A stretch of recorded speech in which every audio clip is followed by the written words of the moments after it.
સંસદના બંને ગૃહોમાં વિપક્ષના ભારે હોબાળા વચ્ચે લોકસભામાં એન્ટી પેપર લીક બિલ પસાર. ધ્વનિમતથી નીચલા ગૃહમાં પારિત થયું એન્ટી પેપર લીક બિલ.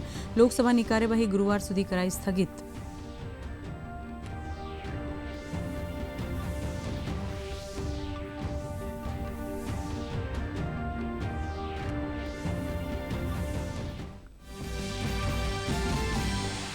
ઝારખંડમાં ભરતી પરીક્ષાની અનિયમિતતા સામે સંસદ ભવન પરિસરમાં ભાજપનો વિરોધ. પેપર લીક મુદ્દે મુખ્યમંત્રી હેમંત સોરેનના રાજીનામાની માંગ. જેપીએસસી જેએસસીસી પરીક્ષા કૌભાંડની સીબીઆઈ તપાસની પણ કરી માંગણી.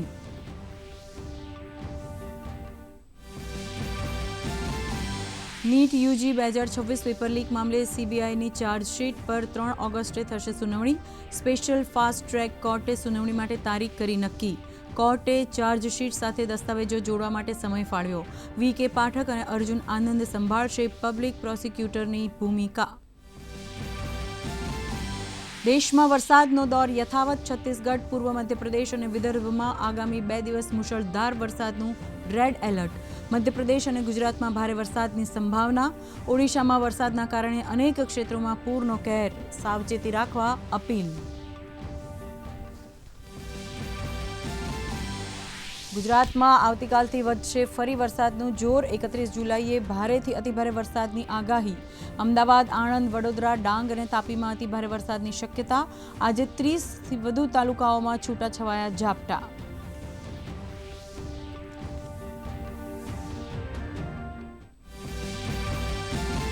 શક્તિપીઠ પાવાગઢમાં રોપવે સેવા 5 દિવસ રહેશે બંધ. 3 ઓગસ્ટથી 8 ઓગસ્ટ સુધી મેન્ટેનન્સની કામગીરીને કારણે રોપવે દર્શનાર્થીઓ માટે રહેશે બંધ. દર્શનાર્થીઓએ પગથિયા ચડીને જ મહાકાળીના દર્શન કરવા પડશે.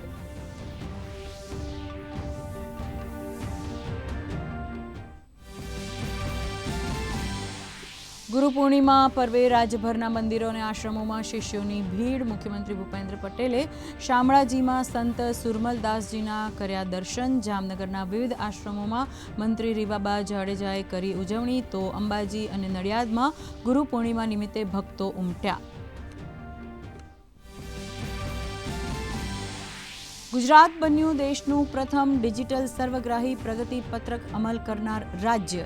360 ડિગ્રી સર્વાંગી વિકાસનું કરાશે મૂલ્યાંકન. શૈક્ષણિક વર્ષ 2026-27થી 10% શાળાઓમાં પાયલોટ પ્રોજેક્ટ શરૂ. એનસીઆરટીએ કરી પ્રશંસા. ગોવા, હિમાચલ પ્રદેશ અને મણિપુર સહિતના રાજ્યો ગુજરાતના મોડેલથી થયા પ્રેરિત. અને કોમનવેલ્થ ગેમ્સમાં હરજિંદર અને ગુલવીરે જીત્યો રજત પદક. પુરુષ 10,000 મીટરમાં પદક જીતનારા પહેલા ભારતીય બન્યા ગુલવીર.